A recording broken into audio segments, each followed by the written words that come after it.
여러분 안녕하십니까. 오늘이 2019년 선생님 수능인가요? 예, 오늘 수능일이네요. 수능일입니다. 그래서 참 날씨가 좋다가도 갑자기 오늘 수능일만 되면 그렇게 추워집니다. 오늘 좀 춥고 또 수험생들은 또 지금까지 공부했던 모든 것들을 오늘 하루 만에 다 퍼부어야 될 그런 날입니다. 다들 시험 잘 보기를 바라고 또 모든 사람들이 다 이 추위를 대비해서 또 겨울도 준비를 하시기 바랍니다. 자, 오늘은 우리의 다산처럼 읽고 연암처럼 서라 그 얘기의 연장입니다. 오늘도 강은희 선생님 모시고 좋은 말씀 듣도록 하겠습니다. 선생님 안녕하세요. 예, 안녕하세요. 안녕하세요. 자, 선생님 오늘 춘화도법이라고 하는 다소 조금 우리가 흔히 외색적이라고 얘기를 참 많이 하죠. 요즘은 좀 그런 쪽의 얘기인데 또 이 얘기를 들여다보고 있으면 아주 깊이가 남다릅니다. 그런 부분들에 대해서 오늘 재미있게 얘기를 좀 풀어 가실 겁니다. 자, 오늘 춘화도법 사랑은 방 안에 있다. 사랑은 방 안에 있다. 참 의미로운 그런 제목입니다. 선생님 이 글을 쓰시게 된 뚜렷한 이유 같은데.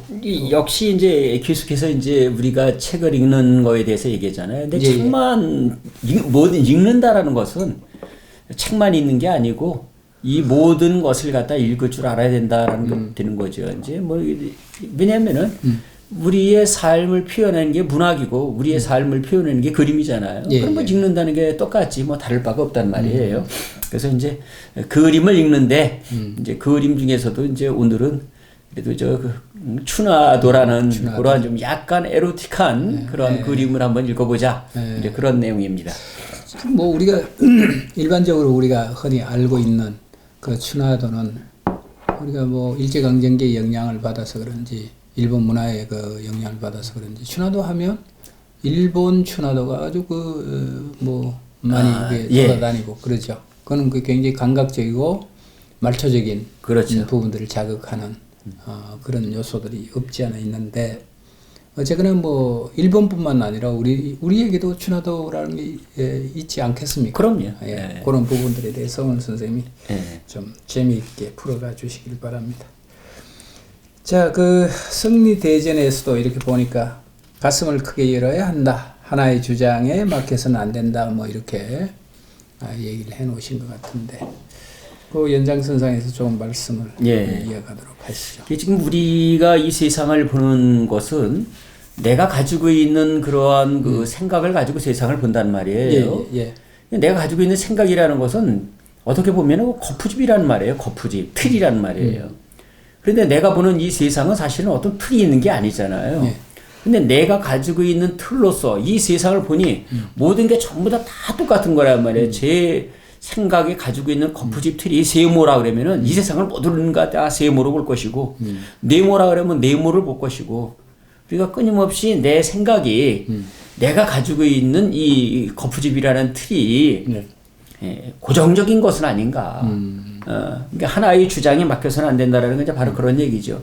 끊임없이 내가 가지고 있는 틀을 변형을 시켜야지 되는데 그렇지 않습니까? 이 세상을 오늘도 날씨가 굉장히 춥단 말이에요. 이제 수능 추위로다가 이것을 갖다가 수능일이니까 무조건 춥다.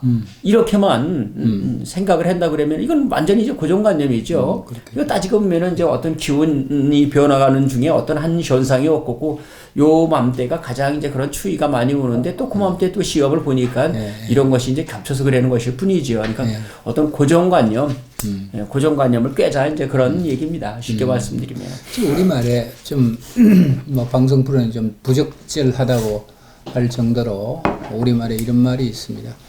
개 눈에는 덕만 보인다. 이런 얘기가 있잖아요. 그렇죠.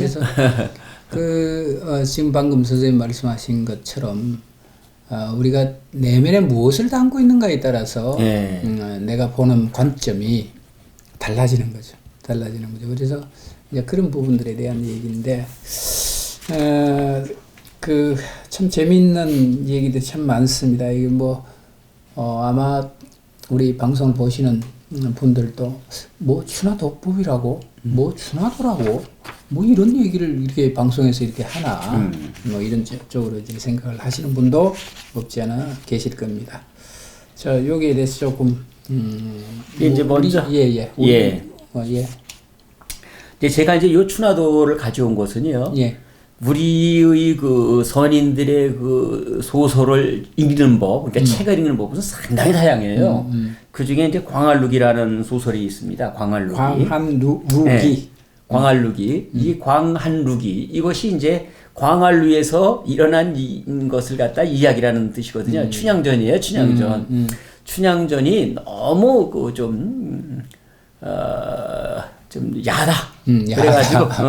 그래가지고 내가 이거를 갖다가 좀 순하게 고쳐놨다. 한문 소설이에요. 예. 한문 소설인데 누가 지었는지는 잘 모르겠고요. 뭐 소음주의민이 거기에 이제 그렇게 썼는데 정확하게 자기 이름을 써놓질 않아요. 예.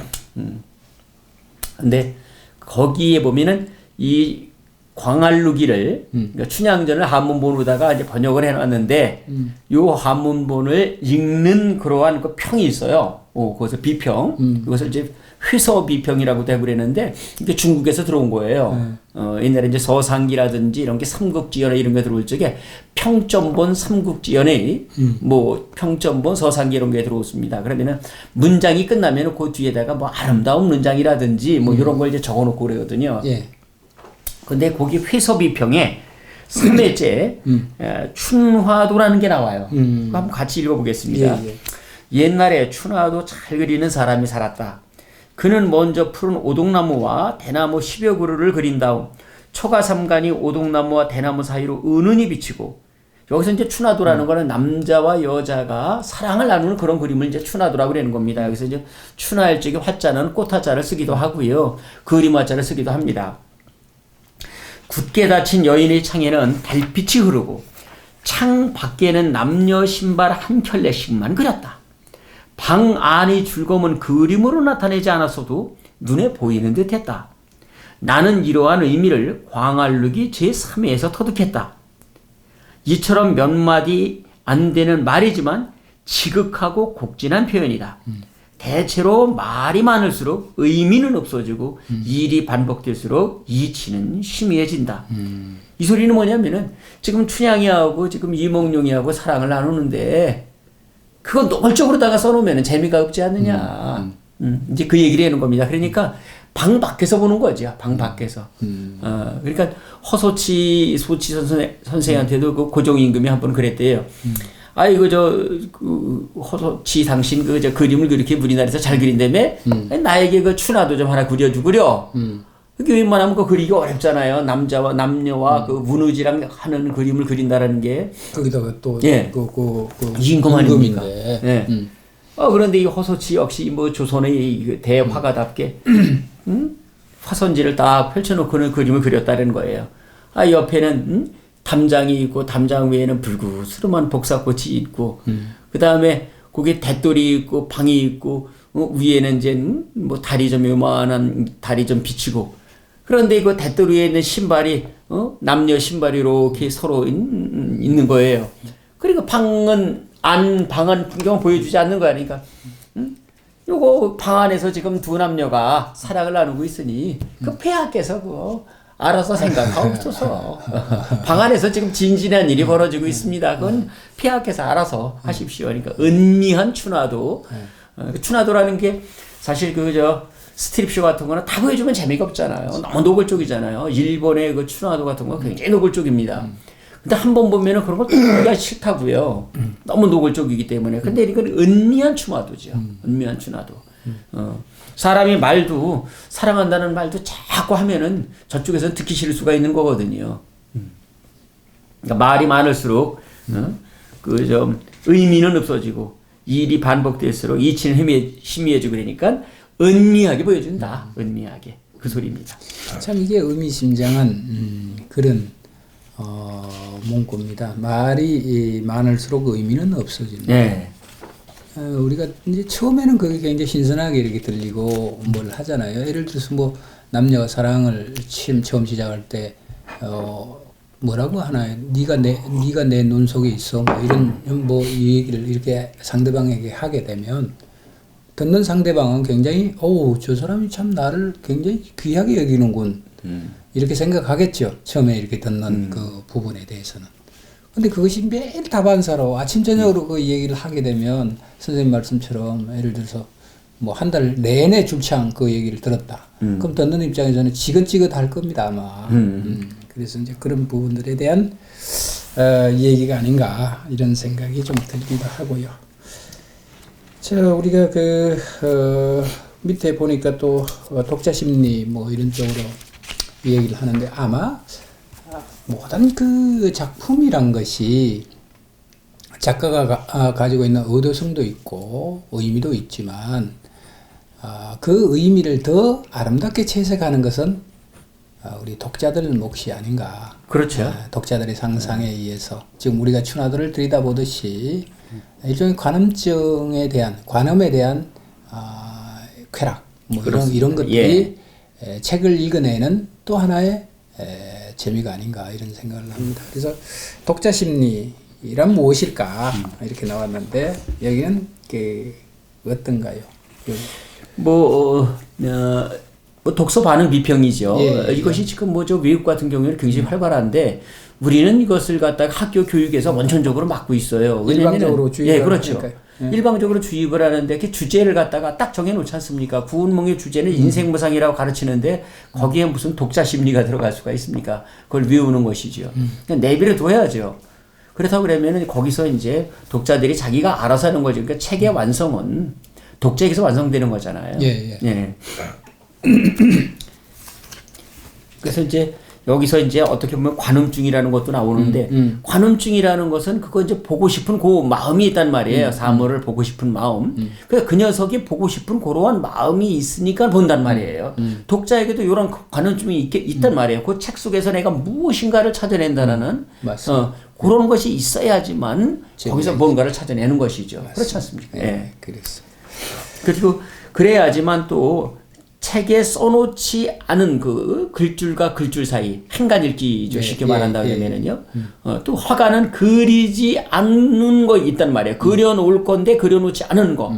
요거는 독자가 그것을 들어가서 정말 관음증으로다가 어떤 그런 그림을 보듯이 춘화도를 보듯이 찾아내야 되는 거죠. 그런 점으로 이렇게 보면 굉장히 우리가 동양 문화 이쪽이 참 멋이 있어요. 그렇죠. 멋이 있습니다. 근데 우리가 이제 그림으로 이렇게 보면 서양 화들은 캔버스를 가득 채우잖아요. 그렇죠. 어쨌거나 뭐 꽉 이렇게 채워서 그 그림이 내포하고 있는 그 대상이 내포하고 있는 어떤 세계를 그 감상자들이 스스로 느끼게 이렇게 하고 있는데 동양 그림은 여백이라고 하는 그 부분이 그렇죠. 있어서 생략된 그 부분에 대해서는 누구나가 다 각자 나름대로의 어떤 상상력을 거기에 주입을 시켜서 그것을 자기화하는 이 일이잖아요. 그렇죠. 그래서 그런 점에서 이렇게 보면 참 우리가 동양 문화가 굉장히 참 멋스러운 문화군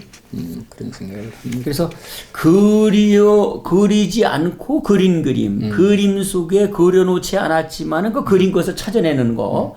요런 얘기를 갖다가 이제 제가 이제 써놨습니다. 사랑은 방 안에 있다는 게 그거죠. 그려놓지 않았죠. 두 남녀가 그런 거. 그런 애가 그 안에 있단 말이에요. 그러니까 그거를 찾으라는 얘기죠. 그것을 찾으려는 거. 그 전 시간에 그 이제 했을 적에 송나라 휘정황제가 도와서 화원을 뽑을 적에 그 화제가 어지러운 산 옛절을 감추었네 이제 한번 그랬잖아요. 전 시간 썼는데. 맞습니다. 그랬더니 그 1등한 그림은 철 안 그려놨다 이거예요. 철 그려놓지 않고 산도 그려놓지 않고 조그만 어린아이가 어린 중이죠. 3위 중이 조그만 중이 물을 길어 올라가는 그 뒷모습만 그려놨단 말이에요. 그러면은 그 어린 중이 모시고 있으니 노스님이 있을 것이고 그 노스님이 있는 절이니 옛날 절이겠고 거기는 깊은 산속이겠고 첩첩산중이겠고 그것은 안 그려놓은 거죠. 그렇죠. 그렇지만은 우리가 그리지 않고 그려놓은 것이기 때문에 그거를 갖다가 그림을 보는 사람들이 관음을 하듯이 찾아내야지 되는 거죠. 저도 이 책을 이렇게 읽다 보니까 뭐 우리가 흔히 남녀 운우지정 뭐 이런 쪽으로 얘기를 이렇게 하는데 시를 쓰면서 이거 한번 그려보고 싶다. 예를 들어서 뭐 그런 이미지가 이게 딱 이렇게 뜨는 거예요.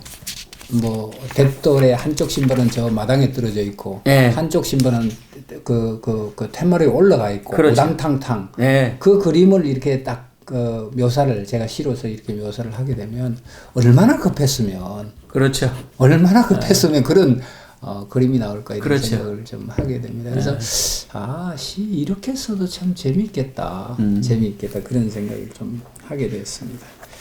뭐 여기 제가 85쪽에 신인복의 이제 사시장춘이라는 그런 이제 그림을 갖다가 이제 씌워놨는데 요런 것도 있지만은 여기 지금 신발이 그래도 나란히 있단 말이에요. 그리고 이제 그 계집종이 이제 뭐 주한상의를 들고 가는데 이 계집종도 보이지 않고 신발이 두 개가 겹쳐진 것도 있고 여기 또 방석이 있는데 방석이 삐뚤어져 있는 거예요. 둘이 앉았다가 이제 방 안으로 들어갔다 이런 것을 표현하는 거죠. 이런 은미한 춘화도가 상당히 많습니다.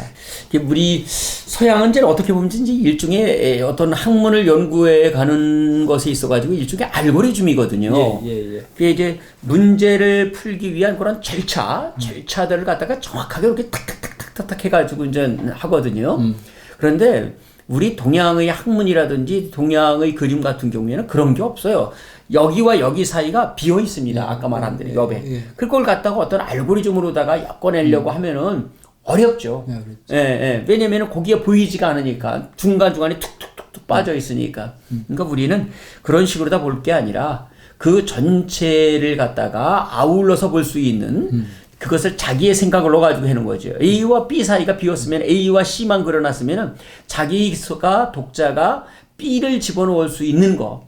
그래서 어떻게 보면은 책을 읽는 데서 제가 볼 적에는 거의 저자는 2알의 몫이고 8알이 저는 독자인 것 같아요. 그렇습니다. 독자가 어떻게 읽느냐에 따라 가지고 달라지는 거죠. 그거는요. 우리 말이 뭐 벽창호라고 하는 얘기도 있고. 우리 또 미루어 짐작하다 뭐 이런 얘기 있잖아요. 그렇죠. 아마 유럽이나 그 뭐 서양에서는 이게 미루어 짐작하다 이걸 뭐 유추 뭐 이런 쪽으로 이제 우리가 해석을 이렇게 하는데 이런 문화보다는 동양에서는 훨씬 더 미루어 짐작하다. 그렇죠. 뭐 이런 게 굉장히 그 강한 것 같아요. 그건 미루어 짐작하다라고 하는 것은 숨은 그림 찾기죠. 그렇죠. 그 내용에 대해서 숨겨진 어떤 의미, 춘화도도 또 그런 것이고. 그렇죠. 그래서 저기 이제 제가 이 책에도 이제 무슨 이스트 반여의 상상 이상이라는 그러한 책도 이제 써놓고 그랬는데 이스트 반여의 그 상상 이상이라는 책은 맨 처음에 그 활 쏘는 그림이 활 쏘는 그림이 제일 먼저 나오거든요. 여기 그림이 없는데 오늘 제가 책을 가지고 올라다 잊어버렸는데 활 쏘는 그림이 나오는데 그 다음 장면에서는 그게 뭐냐면은 시계예요, 시계. 시계 속에서 활 쏘는 그림이 있는 거예요. 그래가지고 그 다음에는 시계를 갖다가 찬 또 어떤 소년이 나오고 소녀가 나오고 이런 식으로다가 쭉쭉쭉쭉 변해가지고 나중에는 무슨 뭐 해수욕장도 가고 그러는 거예요. 그거 그림만 그려놓은 겁니다. 그것만. 그러니까 그 나머지는 자기가 다 생각을 해야지 되는 거거든요. 글자는 한자도 없단 말이에요. 사실 이런 책을 갖다가 아이들한테 읽혀야지 아이들이 그 이제 책을 볼 수 있는 능력, 풍부한 그 이야기의 세계로다가 들어갈 수 있는 그런 것을 갖다 찾아낼 수가 있는데 우리의 독서 교육은 글자를 가지고만 하려고 하거든요. 근데 글자라는 것은 굉장히 어려운 거거든요. 그리고 아주 어떻게 보면 좁고 어떻게 보면 글자는 굉장히 무섭거든요. 확 정지어버리기 때문에요. 맞습니다. 우리가 그 요즘도 그 신문에 만평이라고 하는 난이 있나요? 요즘도 있습니까? 있죠. 옛날에는 그 고바우인가 뭐 이런 고바우 영감 있었죠. 아주 고바우 영감. 뭐 순학질 여사. 그렇죠. 순학질 여사 이런 거 있었죠. 뭐 이런 것들이 만평으로 이렇게 올라오면 그 한 서너 컷이 되잖아요. 그 아주 뭐 그 설명도 없이 서너 컷만 이렇게 딱 해서 그 당대 사회를 비판하거나 풍자하거나 이렇게 해내는데 아마 그 만평을 보는 재미가 솔솔했어요. 그렇죠. 굉장히 그 좋았거든요. 그것도 역시 우리가 오늘 공부하고 있는 이 춘화도법에 해당되는 그렇죠. 그 세계성 이것과 연관이. 김홍동이 그런 뭐 씨름이라든지 이런 걸 보면은요. 그냥 뭐 잘 그렸다가 아니에요. 가만히 그리고 보면 그 얼굴이 하나하나가 다 달라요. 그 표정이요. 맞습니다. 그럼 그거 하나하나를 그런 보는 재미가 있어야 되는데 우리는 뭐 전체 쓱 보고는 이거 무슨 뭐 씨름하는 장면인가 보다 그런단 말이고 엿장수하는 아이고 이 표정이라든지 구경하는 사람들의 표정, 씨름하는 사람의 그 표정이 전부 다 각기 다릅니다. 맞습니다. 훈장한테 꾸중되는 아이 그림이 있잖아요. 그렇죠. 저는 그걸 가끔씩 이렇게 보면서 야 이거 한 바탕이면 소설책 한 권을 쓸 수 있겠다. 그럼요. 네, 소설 한 권을 쓸 수 있겠다. 이런 아주 엉뚱한 생각을 이렇게 하기도 하는데 재밌어요. 그거 보고 있으면. 제가 무궁한 그 이야기 세계에 그게 들어있다는 말이에요. 근데 얘기 한마디도 써있지는 않잖아요. 그래서 그걸 보면서 저는 옛날엔 그냥 보고 느끼고 이렇게 했는데 요즘은 제가 그 말 걸기를 해요. 야, 너는 어떻게, 뭐 때문에 그렇게 혼이 나냐? 코 흘렸냐? 아니면 오줌 쌌냐? 그렇지. 이런 말 걸기를 이렇게 하다 보니까 혼자서 쭝얼쭝얼 하는 게 그렇게 재밌어요. 그 그림을 이렇게 들여다보면서. 자, 그게 이제 우리가, 그 일종의 글읽기, 독서와, 가장 그 깊은 관계성을 가지고 있는 것이 아닌가. 그게 이제 뭐 아까도 이제 말씀하셨지만 순학질 여사라든지 그 고바우 영감이라든지 그런 것처럼 제가 여기다 이제 몇 개 이제 갔는데 이제 그 프랜스 마셀일의 이거 문자 없는 소설들이라는 그런 책이 있고요. 또 그 그래픽 소설들 이런 것들은 문자를 쓰지 않고 스토리를 전개합니다. 근데 그거 자체를 이렇게 따라가 본다는 게 상당히 재미있습니다. 윌 아이너스의 이제 그래픽 스토리링과 비주얼 내러티브라는 그런 책에 실린 그림을 제가 이제 그 밑에다 하나 이제 또 실어놨는데요. 그 이제 원시인이 그 동물 싸움을 보고 이제 벽화를 그리는 그러한 내용입니다. 그게요. 그러니까 이런 거는 글없는 그림책이죠. 무한한 어떤 아날로그적인 세계를 보여줍니다. 사실은 이 시계 저도 이제 그 아날로그 시계를 차고 있는데요.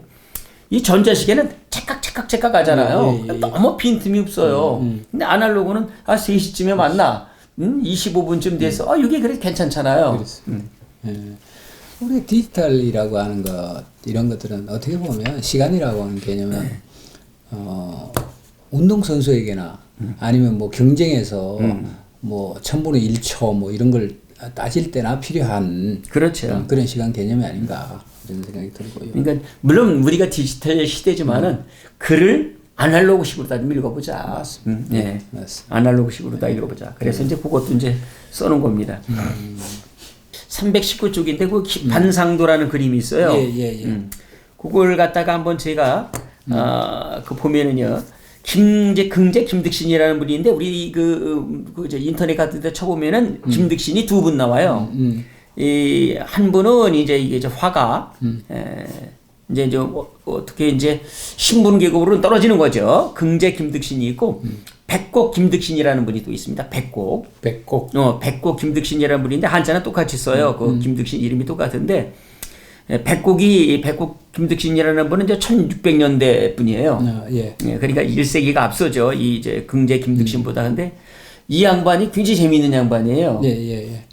이름이 나왔으니까 이 얘기를 좀 백곡 선생이? 백곡 선생 얘기를 좀 해야 될 것 같은데 이 양반이 공부를 그렇게 머리가 이렇게 나빴어요. 그래가지고 머리가 나빠가지고 이 이제 독서 기록장을 만들었는데 독서장에다가 이제 자기가 책을 읽은 걸 적을 거 아니에요. 우리나 어떠면은 독서장이 있는 사람들도 거의 없지만은 독서장이 있으면은 책 사가지고 오면 거기다 그냥 사가지고 온 날 그 책을 갖다가 이제 책 제명을 적어놓을 겁니다 아마. 근데 이 양반은 그 독자분들이 한번 아니 시청자분들께서 한번 맞춰보시죠. 몇 번 정도를 읽어야지 그 독서장에다가 내가 이 책을 읽었다라고 적을까요? PD님은 어떻게 생각하세요? 한 100번 읽나요? 100번? 100번?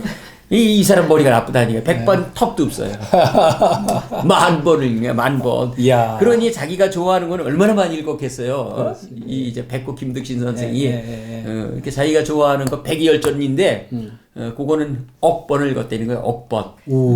억번은 이제 지금으로 따지더라면 한 10만 번 돼요. 그래가지고, 억만제. 자기가 자기 집을 갖다가 나는 100여열전 억번 읽었고 보통 10,000번 읽는다. 그래서 억만제 책을 억번 읽고 만번 읽는 이제 방이라고 이렇게 했는데 또 정약용 선생이 한번 이 김득신 선생이 그렇게 써놓은 글을 보고는 계산을 해봐요. 이게 도대체 억번을 읽고 만번을 읽으면 이게 시간이 어떻게 되느냐 그래서 이게 거짓말이다. 이제 이렇게 이제 말씀을 하시는데 그만큼 이제 많이 읽었다는 소리거든요. 근데 이 김득신이라는 양반이 머리가 좋지 않다고 그랬잖아요. 한 번은 이제 양반이에요. 그래도 양반이니까 공부를 했죠. 나중에 이제 59살인가 과거에 급제를 해요. 어찌됐건 그래도. 물론 그 시 비평 이런 건 잘해요. 하도 많이 봐가지고요. 글도 이제 잘 씁니다. 글도 시도 잘 쓰는데 나중에 한번 나올 거예요. 그분에 대한 얘기가 저 뒤에서. 근데 지나가는데 이제 뭐 이제 구종이 이제 말을 끌고 가는 거겠죠. 말 타고 가는데 여기 이제 반상도처럼 이제 그렇게 말을 타고 가는데 어서 이제 그 옛날에는 전부 다 이제 낭송을 했으니까. 어서 이제 글 읽는 소리가 들리는 거야. 근데 어서 들어보긴 했단 말이에요. 그래서 이거 어서 듣기는 들었는데 이게 어디 나오는 구절인가 그랬더니 말 끌고 가던 구종이 그거 백이열전 구절 아닙니까? 자기가 억번 읽었다는 백이열전 구절이에요. 근데도 그걸 모르는 거예요. 그래서 그 얘기를 듣자마자 나는 말 타고 갈 자격이 없다. 네가 타고 가려. 그리고 자기가 말을 끌고 갔다는 뭐 그런 일화도 있고 그런데 재밌는 양반이네요. 굉장히 재밌어요. 근데 그 양반하고 이름이 똑같은 이제 긍제 김득신이 그림을 보면은요. 거기 한번 보세요. 이거 언뜻 보면은 그냥 지나갈 거지만은 양반과 상민이 사뭇 대조됩니다. 말 위에 점잔 빼고 앉으신 양반종 어르신 말고는 양반종이라고 그랬습니다. 제가 양반종이 따로 있었어요. 모두 고단한 삶 사는 이들이다. 전모를 쓴 저 여인 두 손 모아 절하고 두 손을 모아서 이렇게 절하고 있어요. 그 옆에 있는 산에는 죽을 죄를 지어 마당 굴림이라도 당한지 아예 땅에 코를 박고 그죠? 허리가 완전히 그렇죠. 맨 뒤에 남정네는 허리가 휘었습니다. 양반종을 지휘하고는 다들 그렇게 살았습니다. 그래서 이제 제가 이러한 것을 이제 거기서 읽은 거죠. 그러니까 그림도 자세히 보면은 그 시대의 상황, 상황, 이야기, 그 한 폭 속에 들어 있는 여러 가지를 갖다가 우리가 찾을 수가 있는 거지요. 그렇습니다. 이런 그림은 가끔씩 저도 이렇게 보기도 하고요.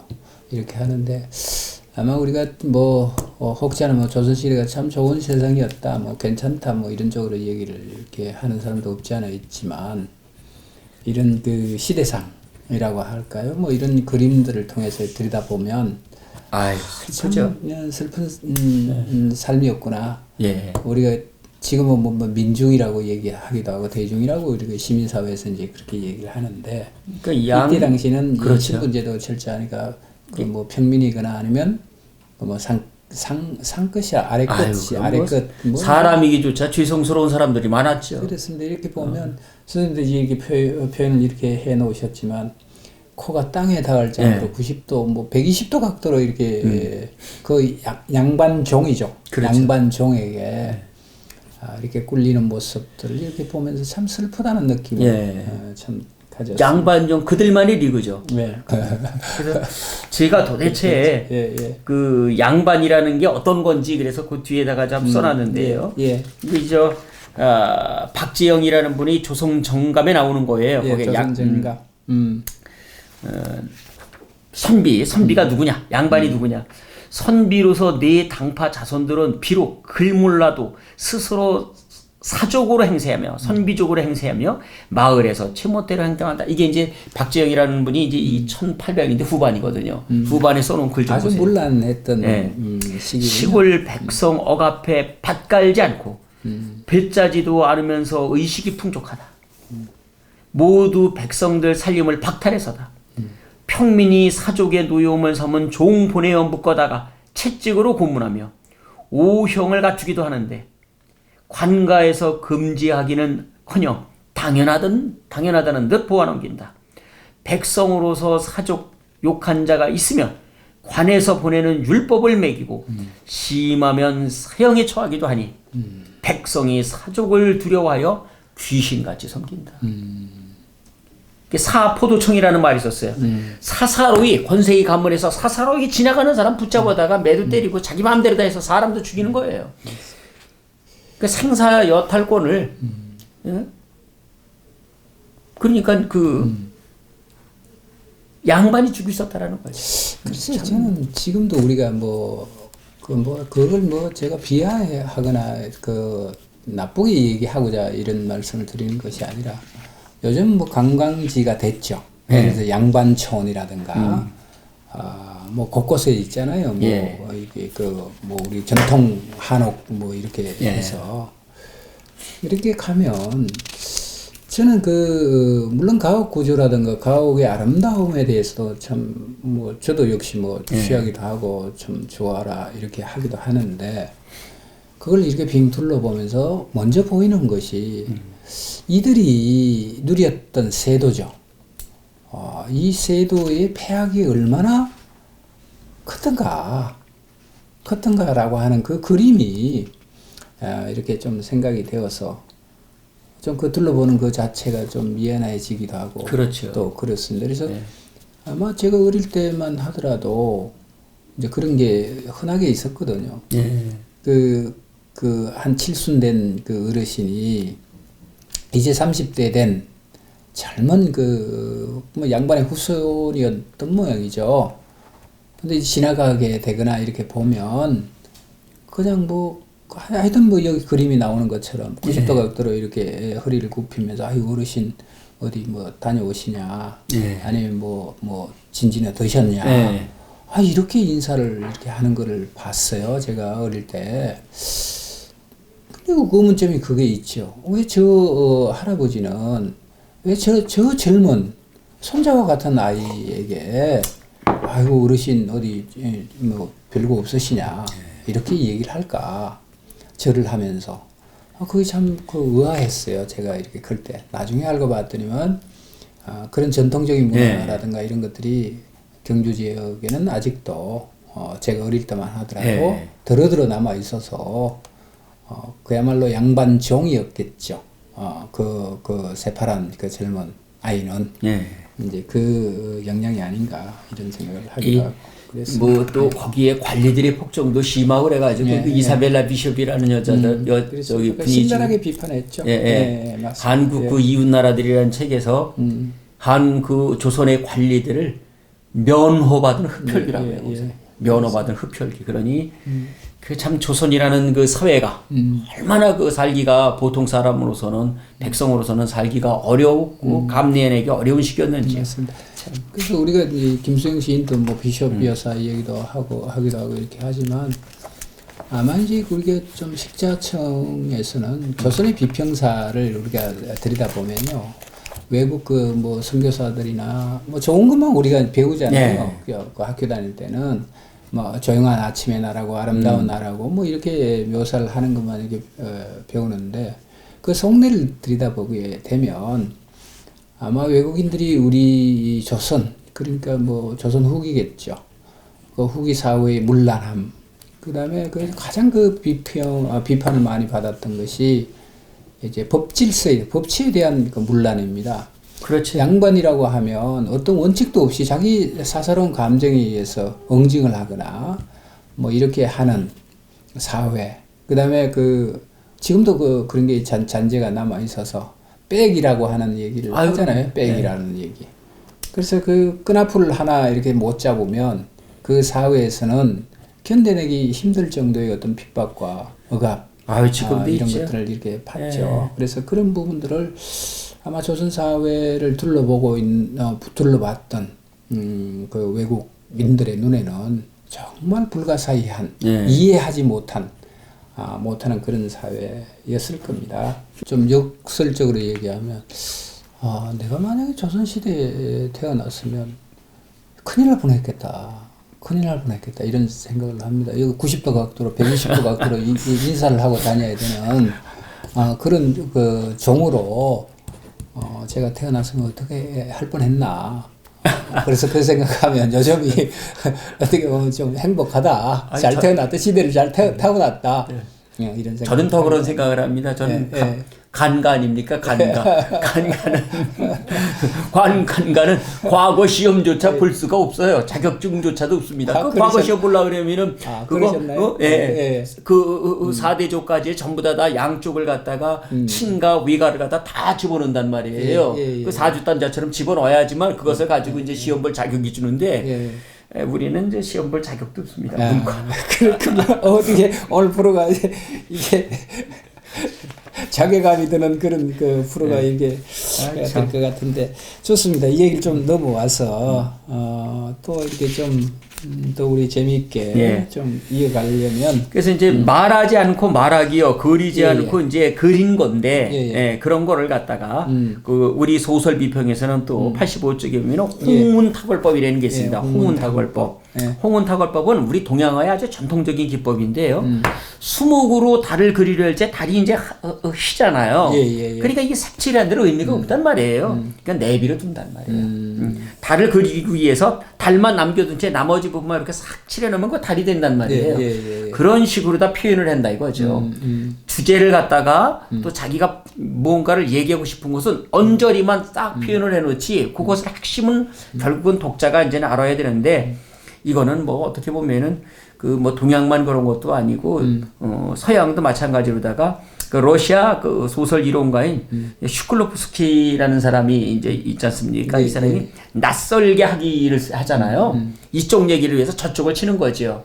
홍운탁월법과 같이 어떻게 보면은 이쪽 얘기하기 위해서 저쪽을 친다든지 이런 것도 의미가 있는 것 같아요. 그러니까 아주 낯선 것으로서 표현을 해놓는다 이거죠. 그래서 저희가 생각을 해보니까 저는 이제 글을 쓰잖아요. 이 글이 안 나오고 그럴 적에는 참 제가 이제 서재가 휴휴원인데 그 휴휴원이 얼마나 그렇습니까? 그래서 조그만 마우스가 제 방을 꽉 차 있는 거예요. 그 휴휴원에. 그러면은 제 글쓰기 힘들다. 이렇게 표현을 갖다가 그런 식으로 한다든지. 요새 맨날 우리 핸드폰 들고 다니잖아요. 그러니까 핸드폰에다가 옛날 죄인들이 죄인들에게 채우는 착고를 갖다가 해놓는단 말이에요. 착고를 갖다가 거기다가 이제 놓으면은 핸드폰의 노예, 뭐 이런 식으로다가, 핸드폰에서, 이제 벗어나지 못하는 우리의 현대인의 삶을 표현한다 그러면 이런 것도 이제 일종의 낯설게 하기 수법이죠. 그렇겠죠. 그렇겠죠. 아마 제가 중학교 2학년 때인가 그랬을 겁니다. 지금철이죠. 지금 막 안개가, 지금 아침에 안개 많이 끼죠. 뭐 도시는 그런 게 뭐 보기 드문데 시골에는 이제 늦가을이나 초겨울 무렵 이렇게 되면 11월 중순 이렇게 되면 안개가 자욱하게 끼고 그 불꽃마다 다 이슬이 이렇게 맺혀서 그 풀밭을 지나가게 되면 아래뜨리고 온통 이렇게 젖잖아요. 그렇죠. 젖잖아요. 그래서 오늘 갑자기 학교를 이렇게 가는데 중학생 때예요. 아주 깎아머리죠. 그리고 공원을 이제 학교를 가려면 공원을 지나가야 됩니다. 경주는. 그래서 제가 있는 집에서. 공원을 하루를 이렇게 아침 일찍 이제 안개가 자욱하게 낀 그 길을 걸어서 이제 그 학교를 가는데 많은 사람들이 모여서 웅성거리고 그렇게 있어요. 그러니까 얼마나 궁금하겠어요. 중학생 자리가. 그래서 뻘뻘거리고 이제 이거 무슨 일인가 하고 이렇게 갔더니만 어른들이 못 오게 하는 거예요. 아침 이른 아침이죠. 학교 등교하는 시간이니까 어른들이 애는 오지 마라. 학생은 여기 오면 안 돼. 그렇게 얘기를 하니까 더 궁금하잖아요. 더 보고 싶고. 그래서 그 자리 피해서 애들로서 이제 돌아왔죠. 돌고 이렇게 어른들 다리 사이로 이렇게 보니까 그 앞에 있는 장면이 청춘 남녀가 사랑을 했던 모양이에요. 그래서 수근거리는 얘기를 들어본 적, 의사와 간호사인데, 둘 다가 이제 결혼할 수 없는, 그런 그 사정이 있었던 모양이에요. 그러다 보니까 자기들 처지를 비관해서 이제 생을 마감했던 모양인데, 그때 이렇게 보는, 그 다리 사이로, 어른들 다리 사이로 이렇게 보는 그 장면들, 그 다음에 두 청춘 남녀가 이렇게 누워서, 하얀 발만 이렇게 봤어요. 제가 하얗게 이렇게 창백한 그런 발만 이렇게 보고 학교를 가는데, 제가 온통 하루 종일 그 상상만 하는 거예요. 그 어떻게 됐을까? 그 다음에 장면들을 이제 제 나름대로 유추를 해서 이렇게 생각하게 되는데 그게 잊혀지질 않아요 평생 이렇게 살면서도. 그래서 아마 이제 우리가 어떤 사건이 터지거나 이렇게 하면 그 사건의 본질을 드러내서 얘기를 하는 건 기사잖아요. 그렇죠.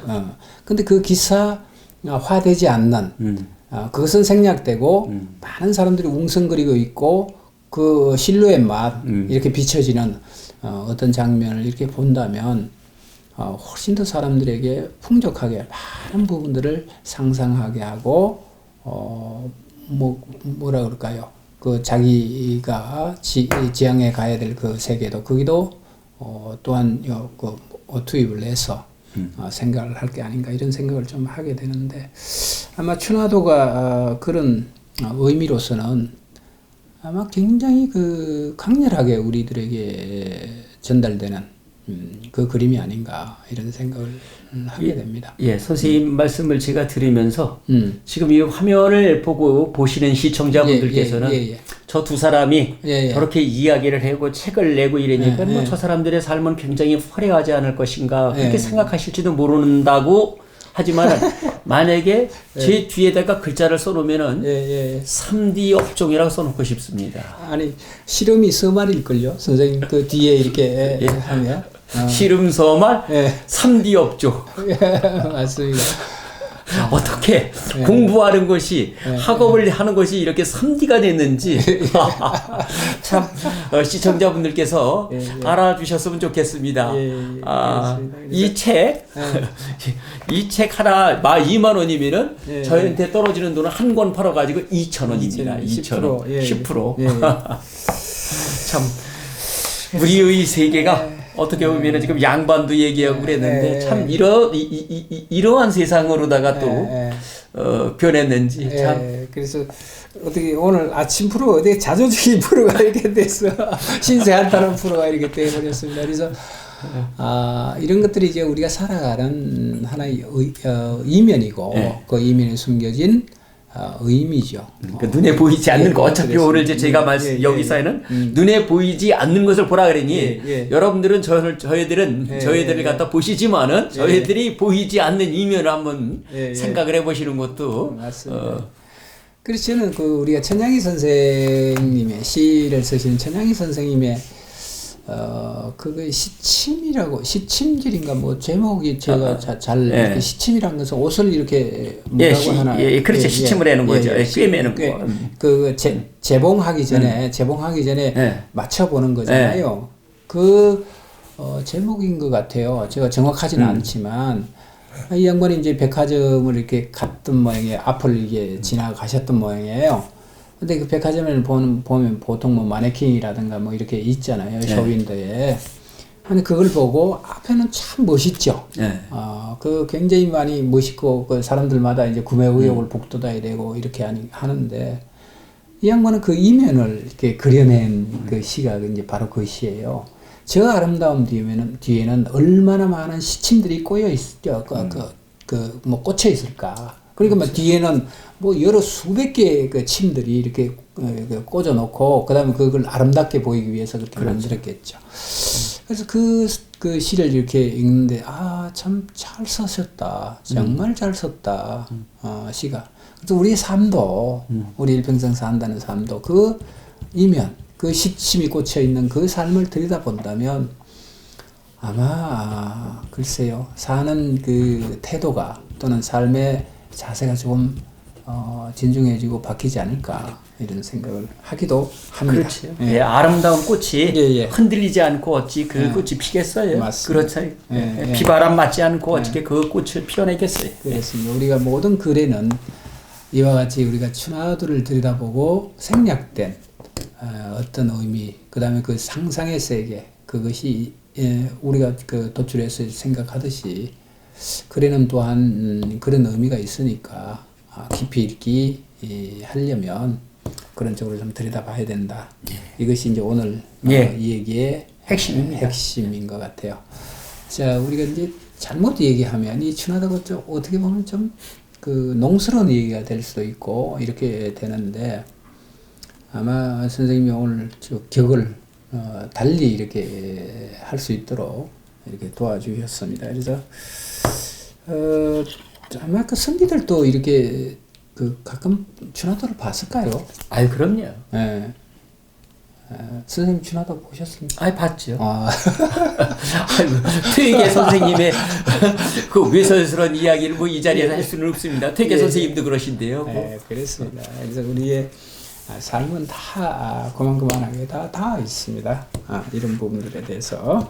자, 오늘 그 선생님 조금 더 오늘 마무리하는 의미로 마무리할 것은 제가 오늘은 여백의 미를 두겠습니다. 그러니 찬찬히 시청하시는 분들께서 한번 좀 생각을 해주셨으면 고맙겠습니다. 책을 좀 읽을 때 책뿐이 아니라 이 세상을 읽을 때 그림을 읽을 적에 그런 보이지 않는 부분을 볼 수 있도록 그렇습니다. 우리가 산다는 건 표면에 나타난 그 사실보다는 그 표면 뒤에 숨겨진 여러 가지 의미가 훨씬 더 다이나믹하고 진지하고 또는 눈물겨운 그런 부분들이 참 많습니다. 여러분들도 이제 깊어가는 가을 또 이제 겨울이 시작되는 이 즈음에 한 번 정도 생각을 해 보시면서 사시는 것도 괜찮겠다 이런 생각이 듭니다. 자, 오늘은 우리 간호연 선생님 모시고 춘화도법이라고 하는 그 그림을 통해서 인생을 어떻게 들여다보고 글을 어떻게 읽어낼 것인가에 대한 얘기를 들었습니다. 여러분 감사합니다. 다음 주에 뵙도록 하겠습니다. 감사합니다.